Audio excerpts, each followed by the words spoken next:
제 발 앞에 자그마한 두 손이 다가왔어요. 천천히 고개를 들어봤더니 아내 미정 씨는 임신 6개월 차 뱃속 아이는 부부가 기다리고 기다리던 첫 아이라고 했죠. 그런데 하루하루 아기를 만날 날만 손꼽던 두 사람에게 청천벽력 같은 일이 일어났다고 합니다. 이대로라면 산모까지 위험합니다. 지금이라도 아이를 포기하셔야 산모라도 살릴 수 있어요. 결국 안타까운 일은 벌어지고 말았습니다. 저희와 만나고 얼마 지나지 않아 응급 상황이 온 거죠. 미정 씨는 어쩔 수 없이 뱃속의 아기를 떠나보내야만 했습니다. 아기를 보내고 저는 단 하루도 제정신으로 살지 못했어요. 분만실 침대에 누워 아기를 보내던 그 순간을 잊을 수가 없었거든요. 저는 너무나 생생한 아기 울음소리를 들었습니다.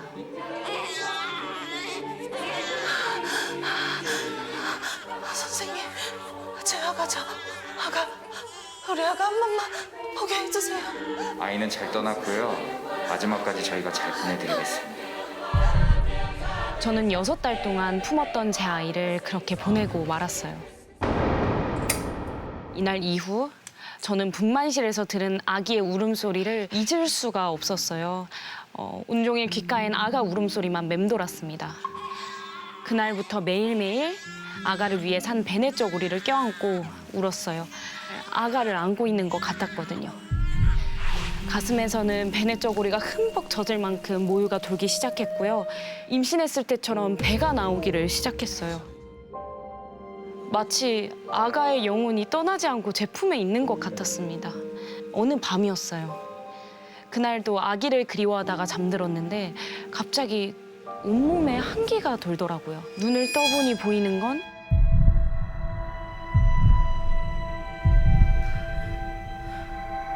제가 분만실 침대 위에 누워 있는 거예요. 제 배는 만삭 산모만큼 불러 있었습니다. 그때 갑자기 진통이 찾아왔고 사지가 뒤틀리는 듯한 고통이 시작됐어요.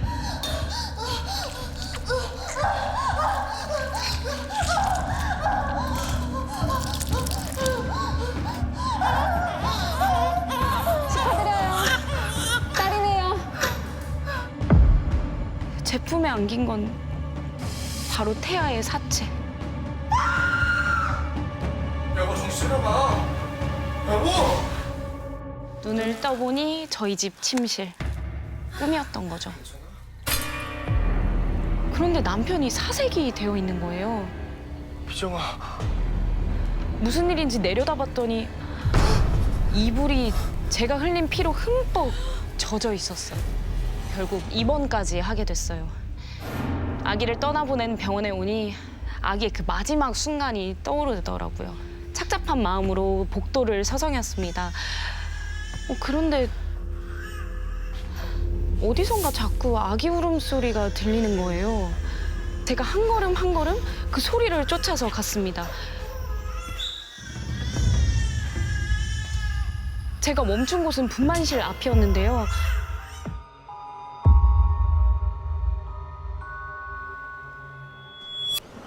분만실은 불이 꺼진 채 텅 비어 있었죠.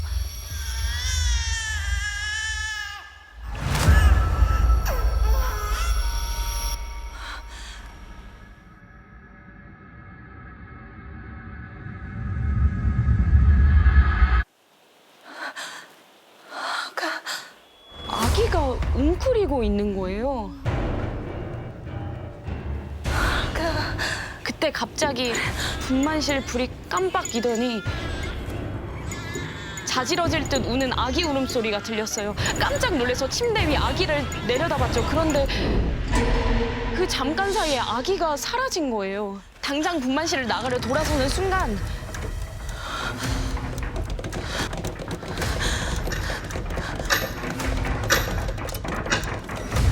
피에 흠뻑 젖은 손들이 창문을 두드리고 있는 거예요.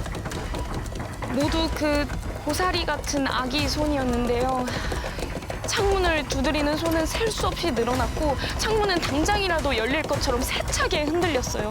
저는 쪼그려 앉아서 고개도 들지 못한 채 떨고 있었습니다. 그때 제 발 앞에 자그마한 두 손이 다가왔어요. 천천히 고개를 들어봤더니 네 발로 기고 있는 아가, 핏덩이의 아기가 막 기어오고 있었어요. 너무 놀라 주춤주춤 뒤로 물러서는데 침대 밑, 선반 아래, 이젠 분만실 이곳저곳에서 막 아기들이 기어 나오는 거예요. 아기들은 모두 저를 향해 기어왔고 어느새 제 주변엔 셀 수 없이 많은 아기가 몰려들었습니다. 결국 저는 그대로 정신을 잃고 말았어요. 다행히 남편이 분만실 앞에 쓰러져 있는 걸 발견했는데요. 이날 이후 저는 끔찍한 나날을 보내기 시작했습니다.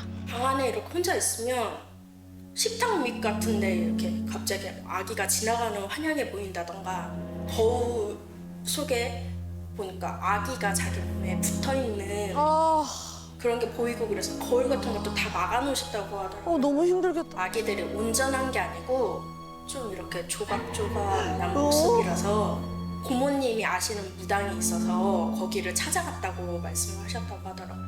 무당말이 미정 씨에게 억울하게 낙태당한 수많은 태아령들이 붙어 있어서 이 태아령들을 떼내려면 굿밖에 답이 없다고 했답니다. 그런데 태아령을 달랜다는 굿은 제가 알던 굿과는 사뭇 달랐어요. 상 위에 아무것도 차려져 있지 않았고요. 커다란 지푸라기 인형이 놓여 있었죠. 이게 뭐야? 이 인형은 재웅이라고 불렀는데요.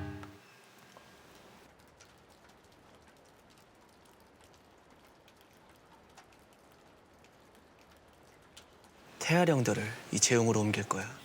재웅이 미정 씨의 애군을 대신 받아준다고 하더라고요. 여러 차례 빗질이 끝나고 무당은 재웅에 불을 붙였어요. 그런데 불이 점점 타오를수록 알 수 없는 옹알이를 막 중얼거리기도 하고 심지어 싫다고 발버둥 치기도 했어요. 미정 씨 괜찮아. 아기 좋은 곳으로 갈 거야. 보내드리자. 불은 2시간이 넘도록 타다 사그라들었고요. 미정 씨도 안정을 되찾았습니다. 태아령이 원래 한이나 그런 게 없는데 얘네는 한이 있다고. 이상하게 태아들의 한이 많아도 너무 많다는 거예요. 죄책감에 나날이 힘들어하던 미정 씨는 결국 아기와의 흔적이 없는 곳으로 멀리 이사를 갔습니다. 미정 씨가 떠나고 얼마 지나지 않은 1970년 11월 27일 신문을 넘기다가 기사 하나가 눈에 들어왔습니다. 기사의 첫 줄을 보는 순간 온몸에 소름이 쫙 끼쳤어요. 뭐예요? 낙태아, 콩팥 등 장기까지도 수출. 자, 한 개에 15불씩 매달 90개쯤. 기사에는 저와 미정 씨가 다니던 종합병원의 한 교수가 사산한 태아의 콩팥, 기관지, 소장, 대장 등의 장기를 해외로 수출하고 있었다는 내용이 실려 있었어요. 이 소식을 전해들은 미정 씨는 너무도 원통하다며 남편을 붙잡고 한참을 울었다 하더라고요.